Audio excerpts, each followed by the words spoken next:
Hello, students. It's Dr. Marino coming to you from my outside office today. It is such a gorgeous day in Charleston, and so I thought I'd get my work done here. I hope you all are in a sunshiny place and able to get some metabolize your vitamin D. And of course, I have to give this little disclaimer here that my dogs are out here with me, so they'll probably start talking to you any minute now. Let's get started with the overview. First of all, I guess let's do a look back. I've finished grading the cultural reflective journals from last week and just want to make a few comments on them. I've always been impressed with the technology that is at the hands of the bedside nurse, the hospital nurse. Hundreds of thousands of dollars you guys touch every single day. And this was really evident in your journals, talking about all the various tools that you have available to talk to patients who perhaps are non-English speaking or that might need a translator. It was just really impressive to hear about how you're able to leverage technology, and I really enjoyed that.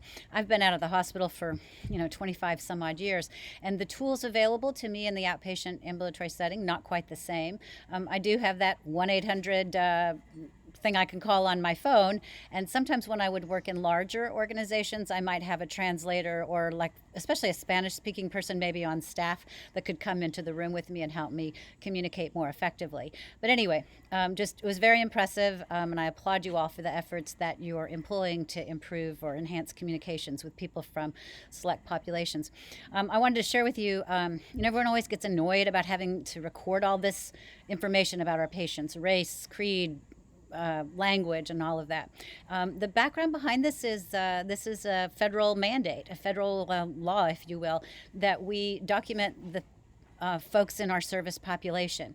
And if there is 5% or more of the patients in your practice with a particular demographic, such as Spanish speaking, then you're required to have materials to serve that population. So I know several of you noticed that there were like gaps in information, maybe not in a particular language or whatever. And it could be because that number doesn't rise to that benchmark to where the hospital has actually allocated resources for it. That doesn't mean that you don't need them. It just might be a priority type thing for them. So anyway, several of you said that you were going to try and download some things, which I thought was awesome. Someone made a suggestion to bring in a member of a particular ethnic group to educate the staff on values or traditions within that population, and I thought that was an excellent idea. I want to urge all of you to move forward with these steps that you've identified that you're going to take. You're in graduate school now. You're in a leadership role, and so it's up to you, once you identify a need, to then fill that need, fill that gap. So schedule that in service, find somebody, talk to nursing education, talk to your supervisors, whoever it may be, to make it happen. So anyway, I look forward to the leadership journals coming in tomorrow. We'll get on those. Like I told you in the overview, leadership is probably one of my most favorite topics, so I can't wait to hear your self-assessments and your plans for future growth. So as I turn my eyes to week 7, I don't know why I have trouble remembering these week numbers, but week 7 and week 8 are really inextricably linked, where we start talking about the APRN's role in quality and safety. And I know quality is nothing new to you as registered nurses, so the conversation will give a little bit of background, history behind quality initiatives and QA, and then speak specifically to things that the APRN is expected to do to advance high quality patient care. So I just talked to Dr. Cotton, and she is getting ready to release content for the following week, which is week 8. And this is where you'll be involved in reviewing a case study, interprofessional case study, and then you'll be identifying the errors and making recommendations for change.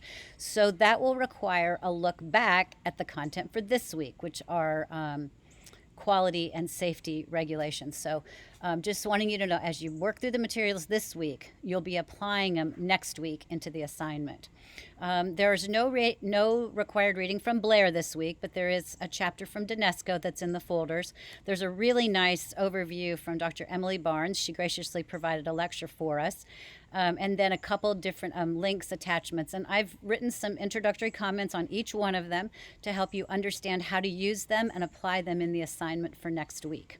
So I hope you really enjoy it. I think you're going to feel like you have a pretty good foundation for advancing quality and safety and practice, and then with obviously the emphasis that's expanded as you walk into the APRN role. The final comment that I have today is we are at midterm. Can you believe it? You're halfway done with the semester. So today I'm going to be releasing a midterm survey. It's just a real quick 4-question survey that we would like you to take a few minutes to fill out. Give us your feedback. What's working well for you in the course? What's not working well for you? Where are your suggestions for change? How, if there's something that we can change, we'll certainly try to do that.